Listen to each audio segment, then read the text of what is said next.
Hi, Robert. Welcome to the show. Hi, John. Thank you for having me. My pleasure. You're looking very good. I bet you're using a Mac.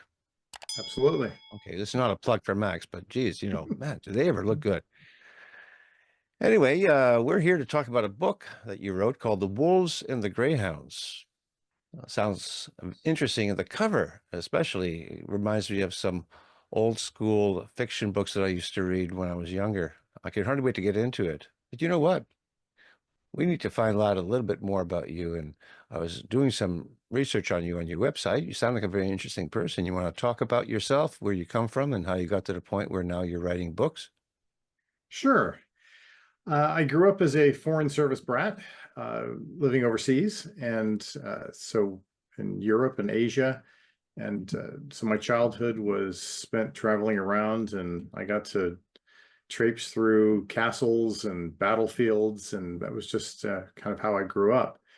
And as part of that, I really got the bug to be, sort of amateur military historian. It's the history of military operations has, shaped the history of the human race, and those, terrible events are just fascinating to me. So uh, that has always been with me. I've always been someone who was kind of interested in that, and just kind of followed that passion as I, went through my professional career. My earlier career was with the U.S. government in the intelligence defense world. And then I have worked since then for many years in the global private security industry. And during that period of time, I certainly have still followed my passion of researching and looking into military history.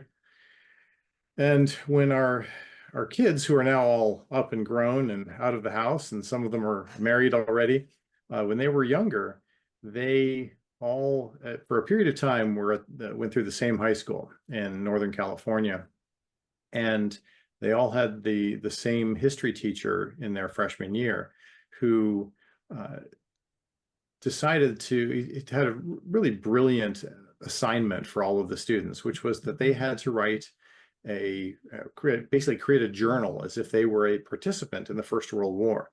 Okay. And they could be a participant in any fashion. They could have been a soldier or a nurse or a politician, whatever it might have been. But they had to write this from that perspective and be able to make it as realistic and thoughtful as they could. And so all three of our kids went through this class, and they all had the same assignment, all right in a row. And for the first time ever, I think their nerdy, military history dad was actually useful for something. Yeah. And all of these books that I had, accumulated over the years about military history were finally useful for them. So I was looking through these books to, give them some, help and research as they were doing these projects. And I came across, just by happenstance, a very small blurb in one of the books about the Battle of Coronel, which was a naval battle fought on November 1st of 1914, just a few months after the First World War began. And I hadn't, even with all of my interest in military history, I didn't know anything about the Battle of Coronel. And so it was kind of interesting to me, and the circumstances that came about that basically created this battle were really fascinating to me. And although I don't think that mention ever made it into any of our kids' projects, that stuck with me, and I looked into it more, and I did some more research, and I found more books about it, and it just was nagging at me that, wow, this would make an amazing novel. This would make an amazing story. Someone really needs to do this, and that someone should be me. Mhm. So I then started researching this in much greater detail. I reached out online. I went into, various places in person, and, libraries and collections. And I was really impressed and humbled by the number of people who were really excited and willing to help me. I reached out to the, Royal Naval College, for example, and they were, very happy to help me with my research. Went to the Hoover Institute and Stanford University. I mean, Mhm. there were a lot of people who were very helpful to me during this process. And in many cases, the materials that I was able to get copies of had been, sitting on a shelf, either physically or virtually, for, in some cases, nearly a century. Hmm. And no one had shown an interest, or it had been very, minor interest at that point. So I was able to get ships' logs and journals and rosters and, all kinds of information, old newspaper articles, and just amazing sources of information, letters that sailors had sent home to their families, of all of these, participants in these events. And the more that I looked into the events themselves, the more convinced I became that this had to become a book. And I actually spent, I would say, probably 3 years just researching it before I wrote a single word of the book itself. The adage that, you should write what you know. Well, no one living today is a Right. Yeah. World War I naval officer, right? And Mhm. so I had to really become as much of an expert in this subject as I could be. Mhm. And I certainly had a background in military analysis from my time working for the US government. I certainly had some of that experience, but not the type of, knowledge that I really needed to have to write this book authoritatively. And so that's what I set out to do, is become as much of an expert in this subject and those events as I could possibly be. Mhm. Fascinating. And so, that, as I said, that took years even before I wrote the first word of the novel. It is a fictional treatment of actual events. And so Right. the idea was that these events were so extraordinary. I didn't want to treat them with irreverence. I wanted to actually portray those events as accurately as I could. But the the reality is that there's only so much of the story you can tell from sort of a detached academic perspective. I wanted to Yeah. be able to, as much as I could, get into the minds of the characters, get into the minds of the people who actually, experience these events and what happened, and everything that was going on. And so I then had to have this balance between having real events and real people become characters and events, and a fictional treatment of real events. And I had to tread very carefully there. I wanted to make sure, again, that I treated this with reverence. I treated this with respect. I was as accurate as possible in my depictions of the events themselves. Mhm.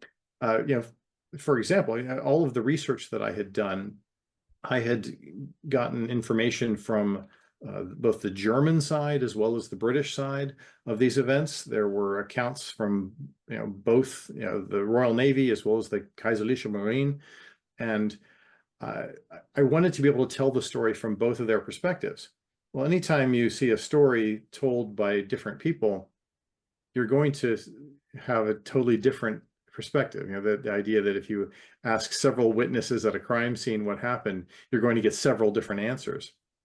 Well, that was the case here as well, where the same event, as recalled and conveyed by different people, was portrayed in some cases radically differently. If not, sometimes it was just subtleties, but sometimes it was a radically different interpretation. And that might have been influenced by politics or patriotism or allegiances, but sometimes it was a matter of perception or that person's particular, recollection of those events. And so I had to take all of that and basically reform it into something that was a cohesive narrative that actually conveyed the story as much as possible. But I also realized that I couldn't tell this story from just one perspective. I didn't want to tell it just from the British side or just from the German side. And so the book itself is in many ways two books that essentially travel concurrently. And the chapters tend to alternate between the British point of view and the German point of view, and it goes back and forth. And as those participants actually converge, so does the narrative. And so that in the various battle scenes, the chapters are shared between both participants. Okay. And so I had to convey that story from both sides. And that was a fascinating task, to be able to do that and still retain this kind of cohesive storyline. Interesting. Very interesting. Do you mind telling us what it was about this particular battle that caught your attention? Absolutely. It was partly it was the circumstances that led up to it. Most people, if you know, recalling the First World War, uh, think of the land war in Europe and mostly the trench wars and the terrible tolls that those battles took on both sides and the stalemate that the war basically ground into for many years, months and years of very little movement on either side, particularly on the Eastern Front. Well, there were naval engagements as well. This really was the first worldwide war. Hmm. And one of the first naval engagements, and certainly the first full naval battle that occurred in the First World War, was the Battle of Coronel. And what had happened was that at the time, certainly the British Empire was near its zenith and had colonies worldwide. But Germany was ascendant at that point and was trying to acquire colonial possessions to rival those of Britain and had a number of possessions in the Pacific. Germany's largest military presence and their largest single colony at the time was actually in Tsingtao, China. And they had a very large naval port there, as well as a very potent naval contingent that was called the East Asia Squadron. And that, the small fleet, large squadron, was charged with protecting the German possessions in the Pacific. Okay. And as war was being declared, the commander of the East Asia Squadron, who's Admiral Graf von Spee, who's actually sort of a legendary figure in German naval history. A number of ships were named after him. He elected to move all of those naval assets out of the port. So when the British and the French navies arrived at the port of Tsingtao to blockade and surround it, they found the port to be empty. Hmm. So the Germans were able to get all of their warships and all of the support ships out of the port and essentially sail off into the Pacific, and where they remained spotted essentially for months. And what they actually did was they decided, because of all of the dangers that were lurking in the Western Pacific, that was British assets, French assets, Japan was about to join the war on behalf of the Allies. They thought that it was too dangerous for them to continue to operate there. So they actually moved across the entire Pacific to off the coast of South America. And again, most people have not even heard that Germany did this.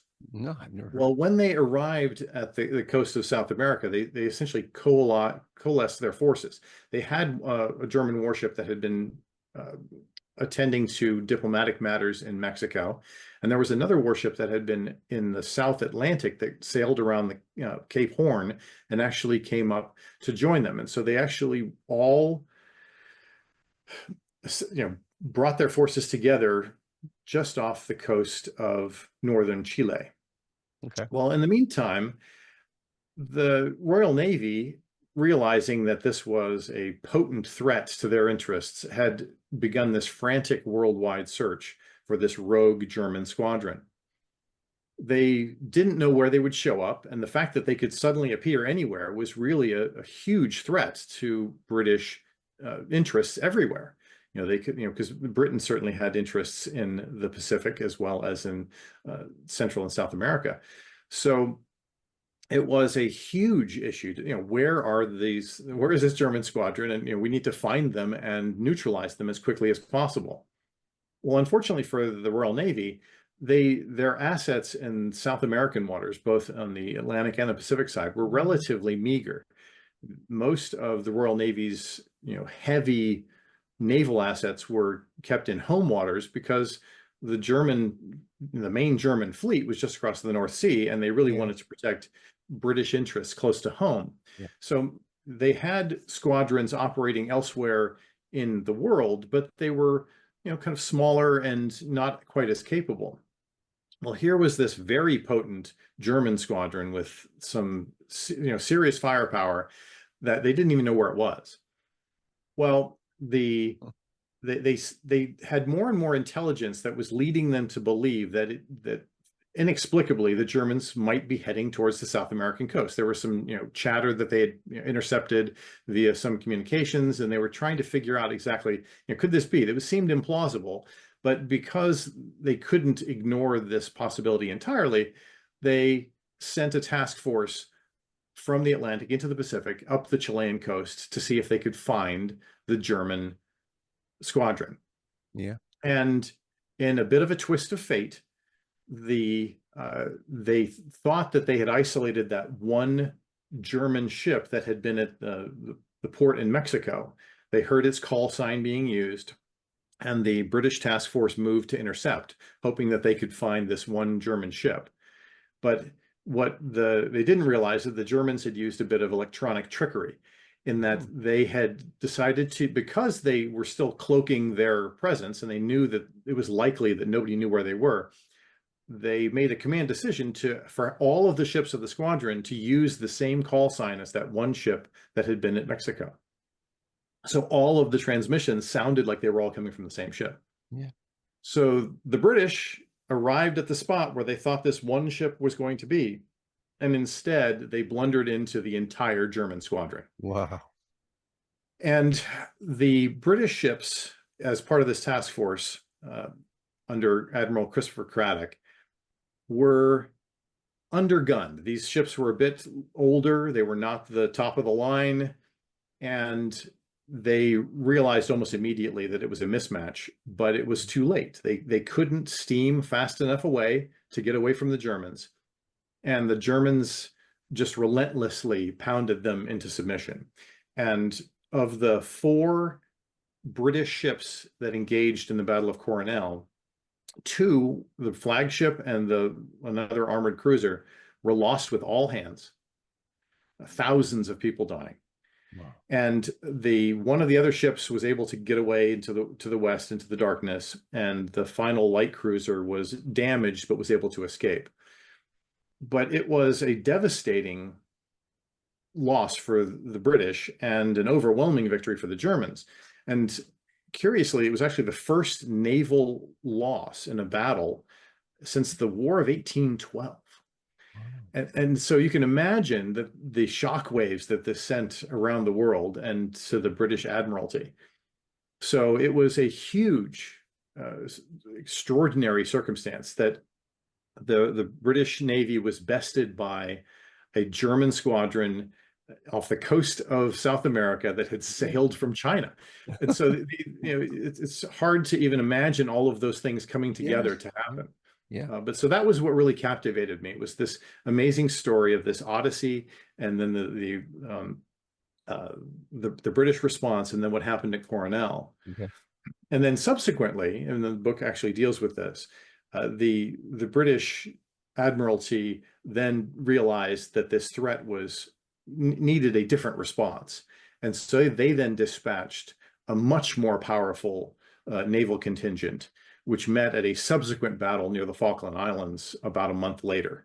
And that's where the rest of the story goes. But it really was a fascinating challenge for me to take these events and put them into this fictional narrative to be able to convey these extraordinary happenings that really occurred more than a century ago. So when you decided to write the book, did you do a search to see if anybody else had done something similar about this particular battle? I did, and there have been a number of nonfiction treatments of certainly naval engagements in the First World War. Yeah. A number of really great books, most of which I own now, probably, but nothing that was a fictional account like this that attempted to take these real events and put this into this type of narrative. Okay. And so, yeah, I absolutely researched it to see if I thought it was such a brilliant idea that I was sure that someone had beaten me to it. But Sure. no, there was nothing else like it. Yeah. So what are you doing now besides writing books? Are you still working? I am, yes. I still I work in the security space. I'm still a consultant in the security world, and so I still do that. And so how do you balance that work with writing books? I take it you want to write another one, right? Absolutely. I actually have a couple of books in work right now. One is a companion to this book. It's not a sequel. It's not a prequel. It just it happens at the same time. It's sort of a sister story to this book. The other one is actually a more modern uh, thriller that has echoes of military history in it. And so I've Mhm. got two of those working right now at the same time. Okay. Are they also fictionalized? Yes, they are. Okay, so you tend to lean that way. Do you see yourself writing fiction that's not based on any historical accounts, just some fiction, mystery, or whatever? Oh, Crime? certainly. I think that that's something that I enjoy telling stories. I enjoy that kind of conveying those types of things. So yes, at some point, I think I would definitely do Yeah. that. I think that the one book that I'm working on right now is almost entirely fictional, but it does have some basis in historical fact. And Yeah. so it's grounded in some military history, but otherwise it's entirely fictional. And developing characters is a lot of fun. I switched myself over to fiction after writing some nonfiction. I got tired of talking about what I think about things. And I've so liberating, to have characters that you could actually create from scratch and actually get fond of. And when people read it and they relate to that character, it's so rewarding. No, absolutely. And it's fun to create characters that are that are admirable as well as characters that are vile and despicable, Oh, for and sure. to see what would they do in this circumstance. Put Yeah. yourself in those shoes and try to envision what a despicable villain might do if Hmm. given the opportunity. And that's absolutely, it's very freeing, and It is. it's a fascinating exercise. Now, how was it like for you to write the battle scenes? Um, I'll only say this, that the fiction that I've written, I have some battle scenes, but I've found them to be more complicated to write. Uh, Hopefully I did it right. What was it like for you? It was complicated, partly with a naval battle or naval battles in this particular case. There are a lot of literal moving pieces, and the perspectives are much broader than you might get. For example, had I written a book that involved trench warfare in the First World War, the scope of perspective would be greatly reduced. In this particular case, we're talking about warships that were, in many cases, they're miles apart at any given time, but they're still lobbing shells at each other. And making sure that all of those moving pieces occurred in a cohesive fashion while still staying true to how the battle actually unfolded. That was part of my key, the key focus. I always wanted to make sure that historically I retained as much accuracy as possible. And so when a ship, maneuvered to starboard to evade, a pursuer, I wanted to make sure that I conveyed that in the book as well. And so I had this, sort of overlay of the real events that I had to keep referring to. And then I was writing those scenes as they would unfold in as much real time as I could. And then again, I was writing this from both perspectives. And so the battle scenes themselves switch from the British perspective to the German perspective, from one ship to another ship. And Mhm. the goal was to keep that as understandable as possible so that I didn't lose the reader. And so Right. partly it was a matter of reestablishing, okay, you're back on this ship now, and they are in dire combat with that enemy over there. Yeah. And what's happening at this time? What's unraveling and falling Mm. apart on this ship while Yeah. these events are occurring? And so going back and forth, what I found was that the the pace of the writing and the pace of the narrative picked up just dramatically during that period of time. So there are, there was no more kind of languid build up to what was going on. It was very tense and abrupt, and things are happening in just in much short order. So that was fun for me to write that. It was, and writing it from different perspectives, the same event from two different perspectives was really a fascinating challenge and really enjoyable for me. For sure. Absolutely. There's a lot of detail there that needs to be conveyed to the reader without making them feel that they're reading a bunch of details, I've been told by other authors. And so the editing process, when you have a good editor, can point that out to you. Did you have that kind of thing happen to you? Absolutely. Yeah, yeah. It was so easy to get caught up in some of those details. And some of them I felt I needed to convey. Hmm. Partly most people aren't familiar with the technologies of the time, for example. Yeah. This was an unusual time in naval history where ships had wireless systems, for example, but they weren't voice-to-voice radio yet. So if you wanted to send a wireless message to another ship in your fleet or your squadron, the bridge would have to dictate that message. It would have to be then encoded down in the wireless room, sent as a series of signals to the wireless operators on the other ship. They would have to decode it and either write that out or narratively convey that. Kind of a cumbersome process. It Yeah. certainly wasn't immediate. And in scenarios where things are happening in moments, Yeah. that type of a thing was very difficult to do. Yeah. And so I had to be able to convey that so that the reader would understand some of those challenges, as well as, this period of time, the warships in the First World War to the untrained eye would probably look a lot like the warships in the Second World War, which people are probably a little more familiar with. Yeah. But in the First World War, that was still the age of steam. These were still coal-powered ships. Okay.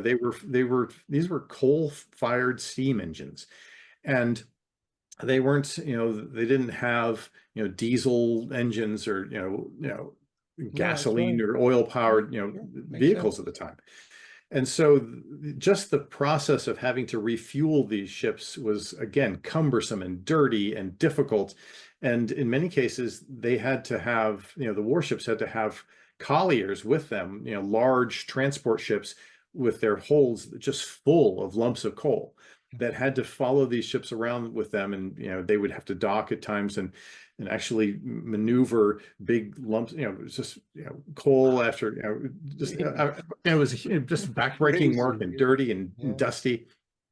And so those types of things I wanted to be able to convey. I mean, they didn't have radar. And so Mhm. the one of the methods for eluding a combatant, if you were outgunned, was to try to escape into the night, because once night fell, they could no longer find you. Mhm. And so actually the Battle of Coronel happens at dusk. And as the night is falling, the British were initially hoping that they could escape into the night. But at first, the sun was setting behind them, and they were brilliantly illuminated and silhouetted against the setting Oh sun. my And so goodness. the Germans had no trouble targeting them. Yeah. And by the time the sun had set, there were so many fires burning on the British ships, excuse me, that the Germans could find them anyway because Yeah. they were still on fire. Oh my And goodness. so being able to escape into the night wasn't even an option for them. Yeah. So things like that were, I felt it was kind of a fascinating thing to be able to convey that, because Yeah. people would otherwise make assumptions about, well, why didn't you just find them on radar? Why didn't you just do it? Well, those things didn't exist. Yeah. And so there were some extraordinary challenges that they faced at the time that really changed the tactics and the maneuvers and their plans and, how they would go about, fighting a battle. Hmm. Hmm. Fascinating stuff. Did you have to go into detail of explaining why the German ships were more powerful than the British ones? I did. I felt it was necessary Yeah. in at least for some of the narrative. As I mentioned before, at the time, the most of the larger, most powerful capital ships in the Royal Navy were held close in British waters to Oh, help there you go. Of protect the course. British Yeah. Isles. Yeah. And whereas the Germans did something similar. They had, certainly their larger ships were kept close to home. Hmm. But in terms of the naval technology of the time, there had been an ongoing arms race as the world built up to what became the conflagration of World War I. And there were advancements at an extraordinarily rapid rate in propulsion and ship armor and gunnery and artillery, and even down to the rifling and the artillery barrels. All of those things were advancing at an incredible rate. And at this particular time, we're talking about naval assets from both countries that were far afield. They were not close to home, and so probably weren't the biggest ships in their, these were at most, large armored cruisers. There weren't any battleships or battle cruisers that were sent out in these locations. And so it was really then just sort of a matter of which ship encountered which ship out in a battle. Yeah. And unfortunately, Admiral Craddock's squadron, the British squadron, his flagship was a very old armored cruiser that was already probably considered obsolete. One of his other armored cruisers had been actually brought out of the reserve fleet. There was essentially a mothballed fleet of older ships that the Royal Navy had in reserve.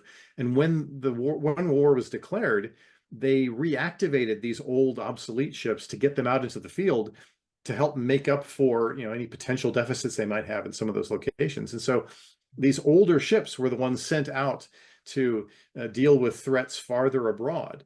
And so Craddock, and he had one modern ship, a small light cruiser in his task force, but that was certainly no match for some of the bigger ships. Well, the two lead ships in the German squadron, the armored cruisers, the flagship and its sister ship, were very modern, very new ships with the latest gunnery, very strong armored plating on the ships and everything else. So very modern propulsion systems. So they were faster, they had better guns, they were better armored. And they, at the time, probably even had a better fire control system, which was, again, very primitive by today's standards. But in terms of their gunnery and fire control, they were also much more advanced. Now, it didn't mean that the British didn't have all these things. They just didn't have them out into out in the field like this. They were, most of their more modern ships were kept closer to home. Yeah. So when these two forces met, it was definitely a mismatch. The British were, in this case, those ships were slower. They were outgunned, and they just couldn't, they just couldn't keep up. Yeah. Now, the British reversed that at the subsequent battle in the Falklands, and they were able to send some of their capital ships to deal with this. But at the time, it was definitely an imbalance. Yeah. Okay. Where does your story begin? Well, the prologue actually throws people right into the middle of the Battle of Coronel, but then it goes back to about a week before war is declared.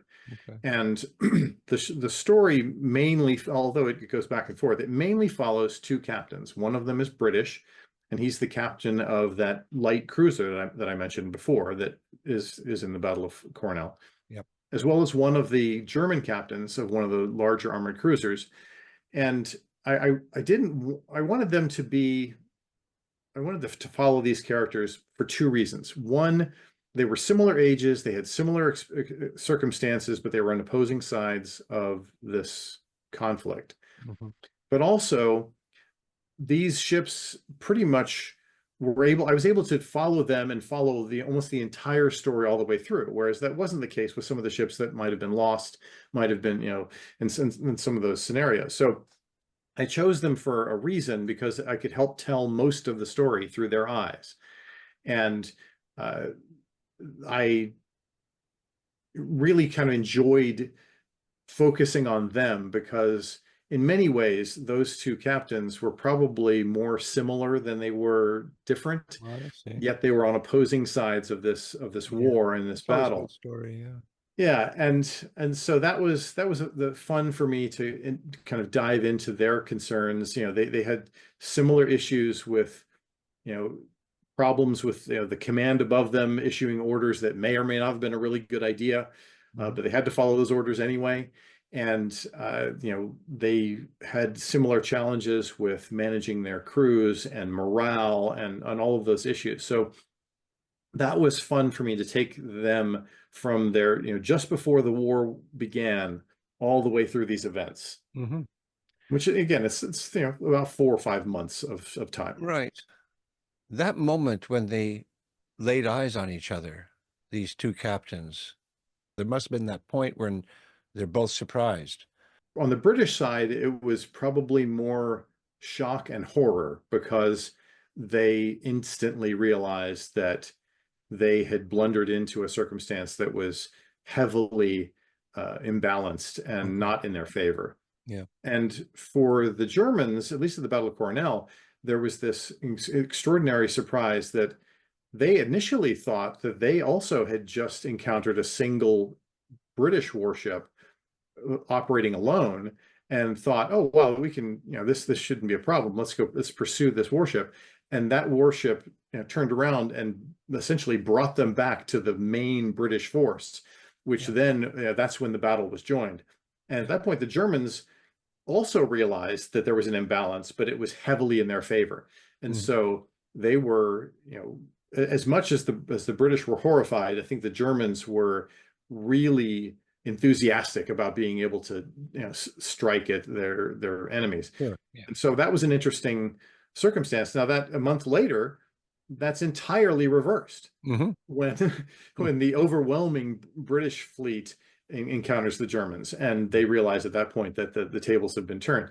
So, and that was also a really fascinating thing for me to write, was the juxtaposition of those perspectives and how that can change so radically given the circumstances. Hmm.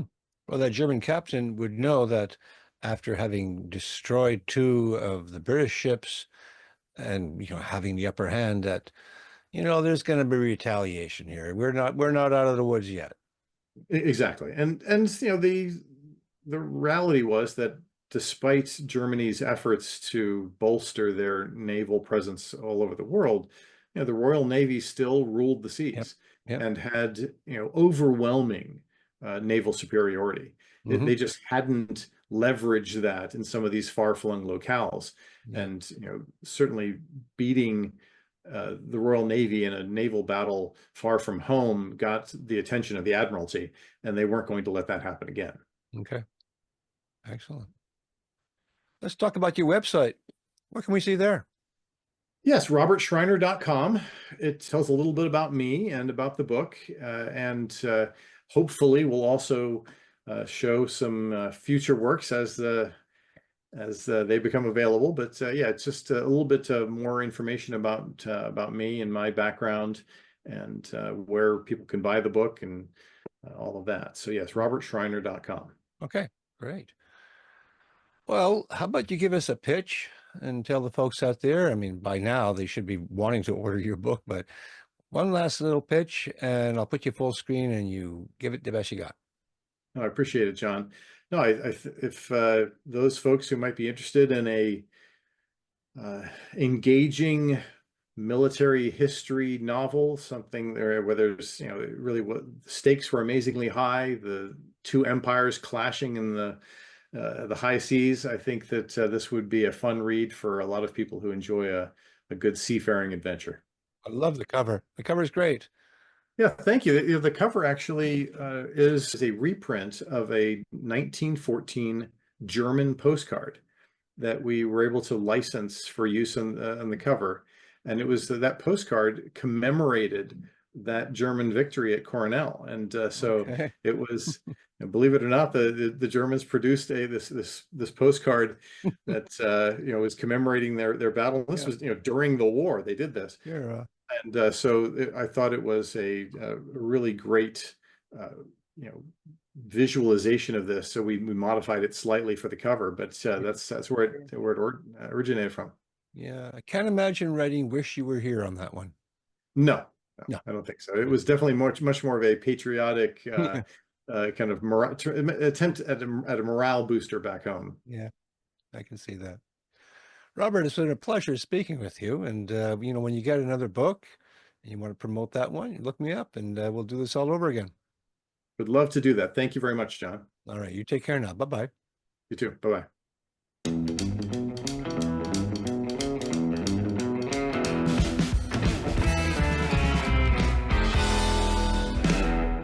Thank you for watching. If you've enjoyed this week's episode, and if you like what I do here on Tell Me About Your Book, then I invite you to hit that like button, subscribe to the channel, and even leave a comment if you wish. And if you are an author, I would sure love to hear from you. Until such time, keep on writing, and remember to be kind to one another.